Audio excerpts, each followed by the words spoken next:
¿Qué tal? Saludos, bienvenidos un día más a la entrevista en Televigo, en un día en el que vamos a analizar uno de los sectores que más dificultades ha tenido que afrontar seguramente en los últimos 20 años, en los que hemos pasado por una crisis económica, por la anulación del Plan General de Vigo, por una pandemia y una serie de problemas que en los próximos minutos analizaremos con el presidente de la Asociación de Promotores Inmobiliarios de Galicia, que está con nosotros aquí, Javier Garrido. ¿Qué tal? Buenas tardes, bienvenido. Buenas tardes. Soy de Pontevedra, de Galicia los fui durante unos años en los que pasó todo esto que tú estás comentando. La reestructuración financiera, todo eso lo viví como presidente de FEPROA, de la Federación Gallega de Promotores. Y ahora solamente a provincia. Solamente a provincia, bueno, que llevo ya 14 años, me parece. 14 años, sí, ahí es nada. Bueno, sí. Pues una buena óptica que nos va a dar para analizar precisamente estos últimos 20 años de un sector que ha pasado por, y lo decía hace un momento, una crisis económica que ha durado 10 años, la anulación del Plan General de Vigo, primero la aprobación y luego la anulación, que han sido dos procesos distintos y los dos también bastante complicados. Volvemos de nuevo al plan anterior, una pandemia que paralizó absolutamente todo el mundo, también muy controvertida en el sector de la construcción.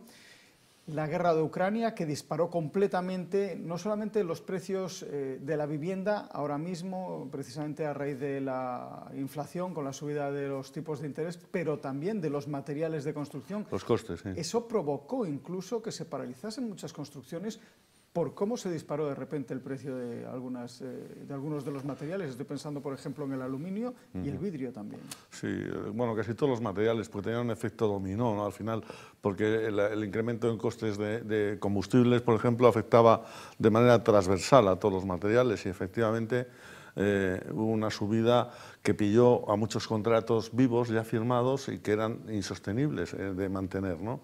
Entonces hubo que hacer negociaciones con las constructoras para encajar nuevamente entre lo que una operación ya viva y ya firmada, madura, claro, firmada. Que mantener y la supervivencia. Efectivamente, y la realidad dura de que había que sacar eso para adelante, ¿no? Entonces había que negociar con las constructoras, efectivamente. Pero se paralizaron promociones inmobiliarias por eso. Se paralizaron temporalmente algunas de ellas, precisamente por este proceso de negociación en el que al final hubo acuerdos, ¿no? De manera que las constructoras, aún no ganando o incluso perdiendo un poco, pudieran seguir adelante, ¿no? Y sí que es verdad, hubo ese tipo de negociación, sí.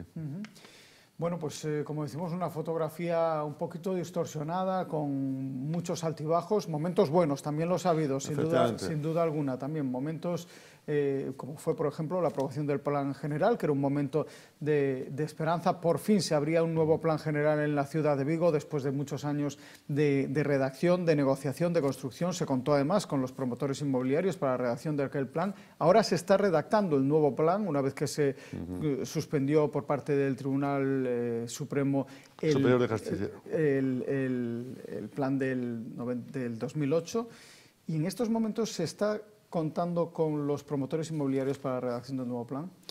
Bueno, nosotros hemos asumido que nosotros no somos quienes para redactar los planes generales, que la política... No he dicho que lo redacten ustedes, pero sí que parece...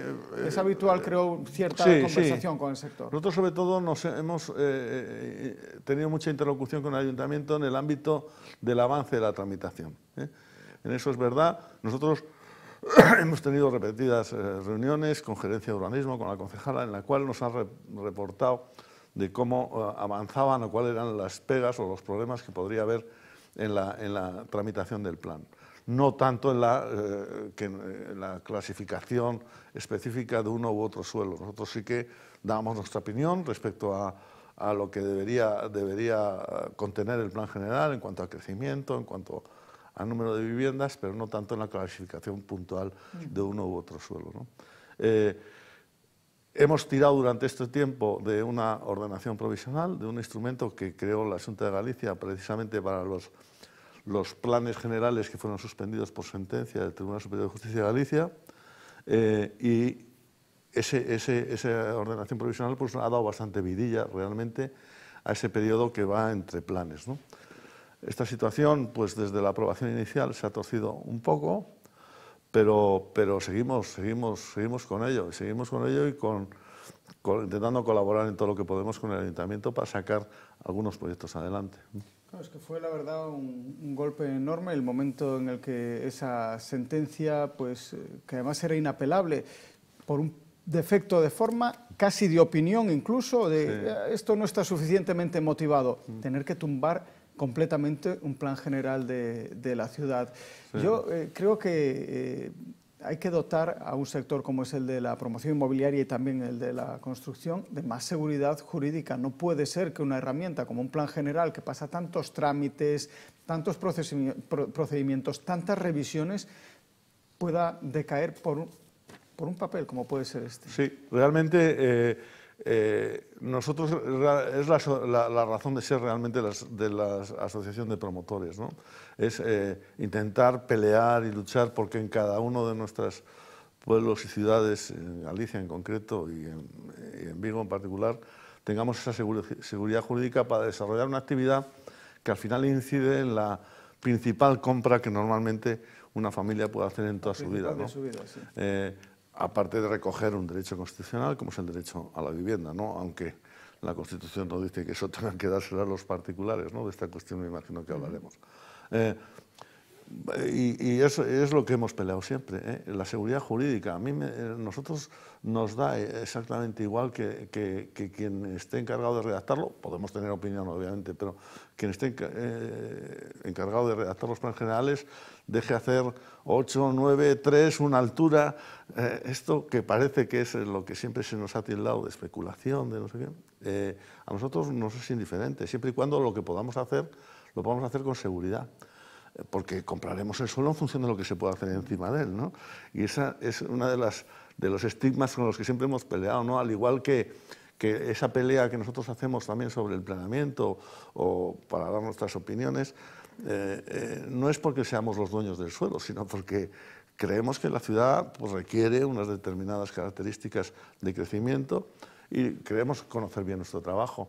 Pero el suelo en Vigo lo es mayoritariamente, está en manos de los que lo son por herencia o sea, de los dueños naturales del suelo, ¿no? Son a esos señores a los que, si el plan general se lo califica, nosotros se lo compraríamos, ¿no?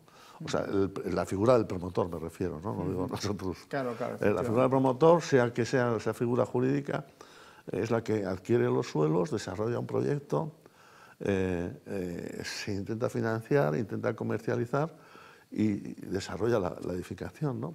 Esas son las figuras básicas con las que nos movemos y con las que llevamos peleando ya muchísimos años, ¿eh? Y en estos momentos, en una situación, como decimos, de una figura jurídica como ha sido la ordenación provisional, que ya lo ha dicho, se lo ha inventado un poco la Xunta de Galicia para tratar de sacar adelante esos ámbitos del planeamiento que no se van a modificar, que van a tener que salir en un cierto periodo adelante con el compromiso del gobierno municipal para que se saque adelante el plan general en un periodo determinado de tiempo.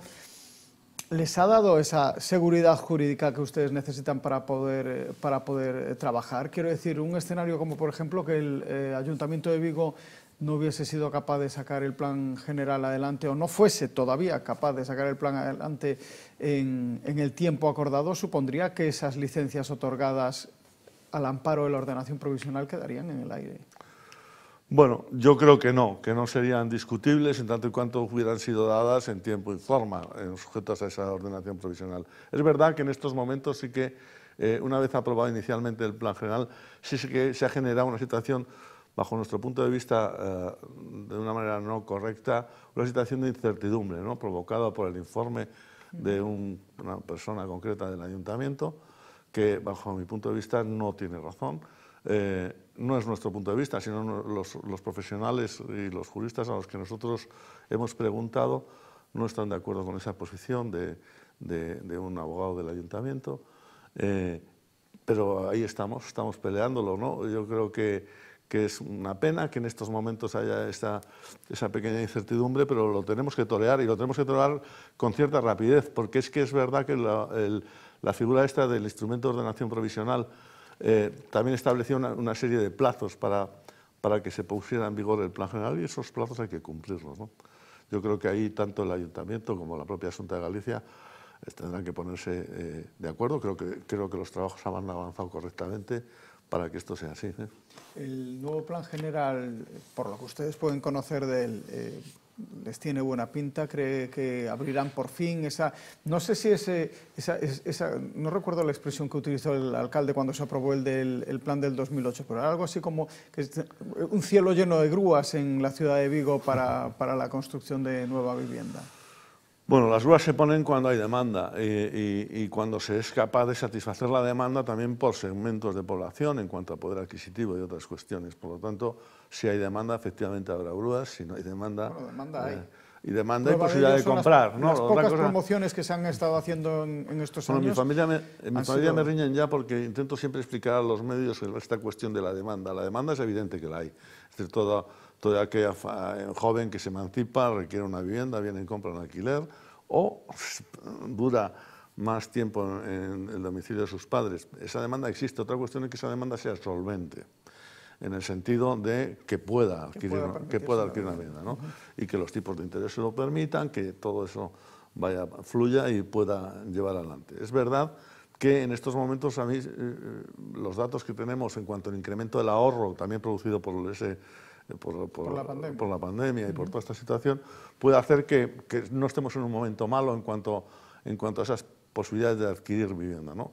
Por otra parte, sin embargo, los tipos de interés han subido y entonces esto puede perjudicar. Pero yo creo que también las entidades van a sacar productos que suavicen esos primeros años y con la ley nueva hipotecaria que también permite el cambio de interés fijo a variable pues con un coste muy pequeño, pues esto pueda racionalizarse, es decir, torear estos primeros años como pueda ser con las entidades financieras que generen un producto que... Sí, pero algunas de esas maniobras ya están costando vidas bancarias, vamos a decirlo así. Están empezando a hablarse además de que van a seguir cayendo bancos y pueden caer más bancos. Estos son, bueno, pues trabas y problemas no para... en España, bueno, pero son problemas y trabas también para un sector que necesita mucha seguridad. Solvencia y seguridad también. Sí, bueno, yo creo que sin embargo la operación, desde el punto de vista del promotor, las operaciones financieras, las operaciones hipotecarias se han endurecido, pero yo creo que sí que van en la línea de la seguridad. Es decir, ahora mismo es verdad que para que un banco te empiece, es decir, tienes que poner más recursos propios para comprar el suelo de lo que se ponía antes, tienes que, aparte, tener un nivel de ventas de una promoción concreta, de una promoción de 40 viviendas o de 20 viviendas, pues tienes que tener el 50-60% prevendido antes de empezar a construir con financiación. Y entonces yo creo que eso va en la línea de la seguridad. Ahora sí se avalan de manera universal todas las cantidades entregadas a cuenta siempre. Es decir, el adquirente también lo compra con una seguridad. Es verdad que tiene que contar con ese 20%, ¿no? de que se entrega normalmente en la manera de 20-30% que se cobra durante el periodo de construcción al que compra, ¿no? Pero el incremento de ahorro hace que eso pueda ser viable. En cualquier caso, también con la subida del arrendamiento, la hipoteca a pagar en una vivienda media en torno de los 200.000 euros, sabiendo que el 20% tiene que contar con ello quien lo compra, pues esos 160.000 euros de hipoteca, lo que va a pagar por cuota ahora mismo también es muy semejante a lo que le costaría un alquiler. El Gobierno acaba de anunciar que va a convertir las viviendas de la Sareb, del Banco Malo, esos activos bancarios que resultaron y quedaron un poco en el aire después de la reestructuración bancaria, se van a convertir en vivienda de alquiler social. ¿Esto les afecta de alguna manera? Vamos a ver. Yo creo que hay que hacer un preámbulo a todo esto. Venga, vamos. Vamos a ver, la Sareb es una entidad creada a raíz del Banco Malo, del FROB, ¿no? Del llamado FROB, en la que afectó especialmente a Galicia. ¿Por qué? Porque realmente toda esa reestructuración afectó a las cajas de ahorros. En Galicia teníamos dos cajas de ahorros, Caixa Galicia y Caixa Nova, que tenían una cuota en el mercado hipotecario muy grande, tanto de financiación, sobre todo en Vigo y en Coruña, ¿no? Y entonces, efectivamente, a nosotros nos afectó de muchas maneras, ¿no? Porque aparte tú interlocutabas con la caja, seguías interlocutando con el señor o con el director o de turno de Caixa Nova, y resulta que ellos ya no eran los dueños de tu hipoteca, era una entidad que nadie sabíamos exactamente cómo estaba estructurada. La interlocución que se ha tenido desde Galicia con la Sareb siempre fue muy mala, porque no teníamos, primero porque fue una estructura muy cambiante, fue un banco que adquirió de repente pues, más de 60.000 millones de euros en activos inmobiliarios y no tenía estructura. Entonces se empezó a crear y sobre todo en la periferia de España, como nosotros, pues no teníamos prácticamente interlocución. O si la teníamos puntualmente, de repente te lo cambiaban a los 5 días, ¿no? Entonces fue una situación muy difícil donde hubo empresas que no consiguieron salir adelante y sin embargo yo creo que con una interlocución adecuada hubieran podido salir, ¿no? Estoy disimulando mi enfado de aquellas épocas que fue grande. Yo de hecho tuve una discusión sonada con la primera presidenta de la Sareb en Madrid, en fin, con tono alto, porque yo no acababa de comprender eso y no entendía cómo no podía crearse una pequeñita estructura de la Sareb en Galicia, por esa peculiaridad que estoy comentando de la cuota que tenían las cajas de ahorro. Incluso a la propia Sareb debía interesarle. Exacto.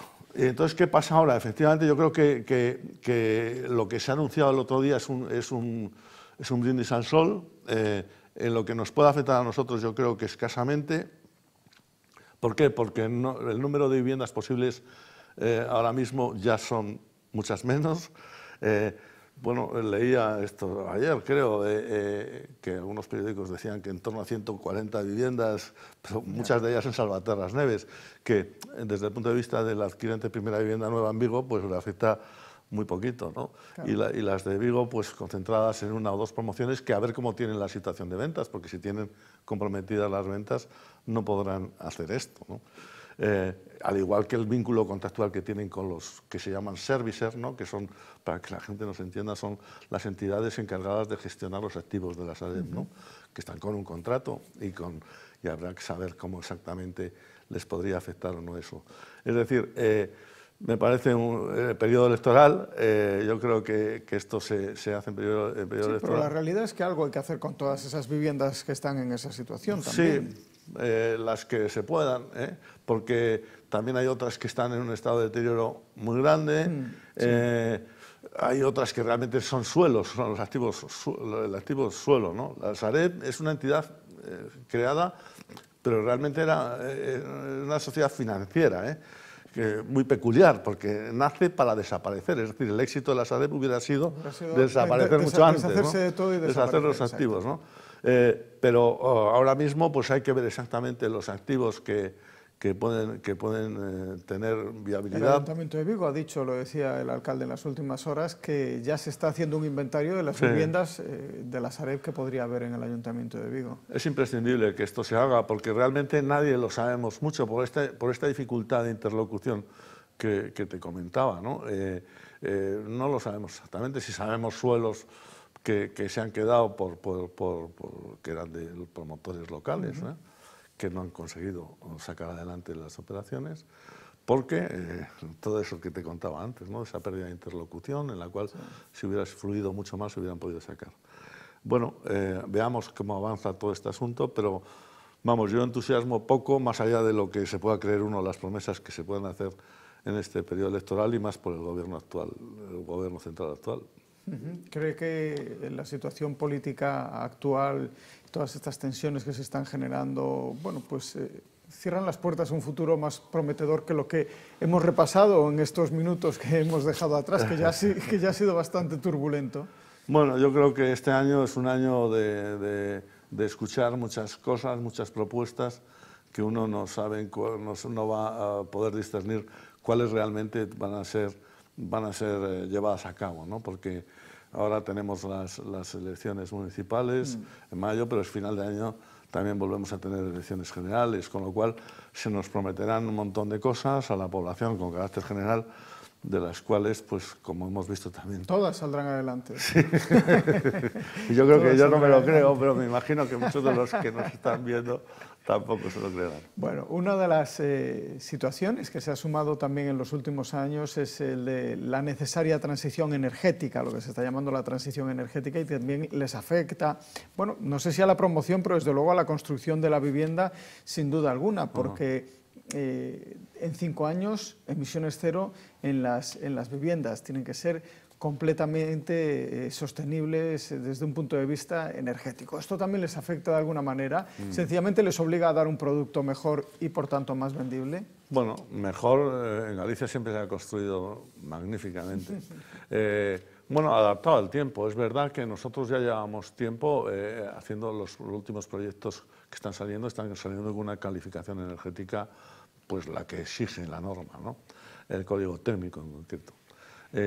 También estamos poniendo pues preinstalaciones para coches eléctricos y todas esas cosas que la norma nos está obligando, regeneración de aire en las viviendas, todas esas cuestiones ahora mismo son obligatorias, ¿no? Por lo tanto, ya llevamos tiempo. Pero calderas de geotermia, paneles, paneles solares... quiero decir que el abanico de posibilidades es muy amplio y parece que la norma nos va arrastrando cada vez no es posible, a ser más restrictivo. Algunos casos de los que estás diciendo están más indicados a lo mejor para una vivienda unifamiliar que para un edificio. Un edificio con la cubierta, la posibilidad de superficie que tienes para energía fotovoltaica, por ejemplo, no cubriría en absoluto las necesidades del edificio. Por lo tanto, siempre va a haber que complementarlo, ¿no? con una red eléctrica o con otras vías alternativas. Exacto. Entonces, bueno, nosotros... Pero bueno, sí que es muy importante las calidades de los materiales, un aislamiento térmico efectivo, acústico, etcétera, etcétera. Eso llevamos tiempo. No lo pongo en duda, Estoy preguntando si esta orientación en las políticas del gobierno y por tanto en las también nuevas normativas les preocupa o si sencillamente esto ya lo estábamos haciendo. En fin, yo no es que venga aquí a quitarle medallas al gobierno, pero es que no es así. Es decir, nosotros llevamos construyendo desde hace tiempo, estamos sometidos a una auditoría, por ejemplo, acústica, cuando solicitamos la primera ocupación, las normas do hábitat gallego y el Código Técnico de la Edificación pues venían a regular lo que ya de facto nos resultó muy fácil de implementar, porque insisto que en Galicia, pues por la realidad que tenemos de unas zonas pues muy frías, con unos saltos térmicos muy grandes entre el día y la noche, pues con el agua que cae, las cubiertas, todo esto siempre se ha construido muy bien. O sea, no son las construcciones típicas que se hacen en otros sitios de España, en el sur. Aquí se construye con una calidad muy buena. De hecho, a las constructoras y a los obreros gallegos se han peleado siempre en el resto de España para contratarlos, Quería preguntarle finalmente, porque hemos hablado sobre los alquileres sociales relacionados con esas viviendas de la Sareb y es uno de los aspectos también fundamentales del Plan General de Vigo. Fue uno de los caballos de batalla del plan del año 2008, lo recordará porque estuvo metido en esa arena, pero el número de viviendas protegidas que tiene que haber en cada una de las promociones que se fija en el nuevo Plan General, ¿les preocupa? De cara a que puedan salir adelante y ser viables las promociones finalmente. Yo insisto, ¿no? Lo nuestro es hacer números y viabilizar una operación inmobiliaria que para nosotros tiene el tratamiento de una empresa, ¿no? Un edificio como si fuera una empresa. Tenemos que ver la viabilidad de esas operaciones y en las que salgan los números se harán y las que no se salgan no se harán. La pregunta es, ¿les preocupa que eso pueda poner en juego o en jaque la viabilidad de los proyectos? No, dentro de que, en mi opinión personal en este caso, yo no soy un firme creyente de la vivienda de protección concebida tal como está. Parece increíble que ese concepto no haya evolucionado, ¿no? Yo soy más creyente de otros conceptos tipo...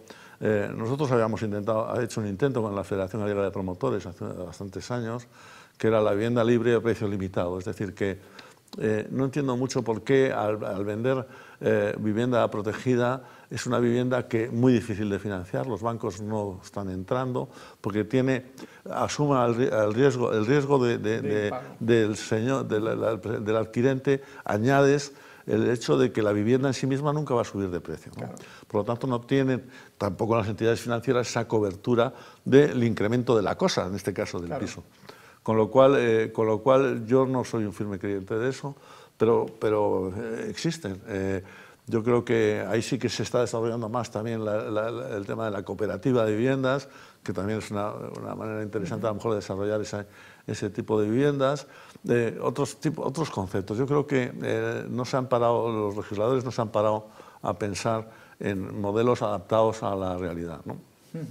Estaba yo pensando ahora que me está hablando un poco de reinventar los modelos de construcción y también de financiación de las viviendas. Hay un relevo generacional, quería decir, para un sector como es el de la promoción inmobiliaria, la construcción, un sector que, bueno, ya lo hemos comentado, en los últimos años, usted mismo lo ha dicho, se les ha tachado de muchas cosas y ha tenido un problema reputacional en algunos momentos y en algunos sitios, seguramente no aquí, pero sí en algunos sitios ha tenido algún problema reputacional. Sí, es verdad, hemos sido arma arrojadiza para bastante gente durante tiempo. No es cierto, no es cierto, y en todo caso que alguien sustituya a la figura del promotor, ¿no? Nosotros nunca hemos entendido esa especie de arma arrojadiza, por qué se metían cuando la vivienda era un nicho posible para inversores, por ejemplo, y entonces los tachaban de especulación, ¿no? Bueno, me imagino que también a los que compran acciones en la bolsa, ¿no? Que sería otro mecanismo posible, precisamente. Bueno, que de hecho se dedican a la especulación, a la compraventa. Bueno, pero la especulación le han dado un tono despectivo a la especulación cuando no quiere decir otra cosa que esperar un beneficio supeditado a un riesgo. Bueno, ese tono despectivo lo tiene cuando el interés es espurio, es decir, cuando es por encima de todo y a cualquier coste. Ya, pero no es el caso, ¿no? Y menos de los inversores, porque siempre se convirtió durante ese periodo en el que hablamos al inicio de esta entrevista en una inversión refugio, es decir, cuando los mercados financieros estaban pues muy nerviosos, la gente entendía que los inversores entendían que la inversión en vivienda era adquirir seguridad, ¿no?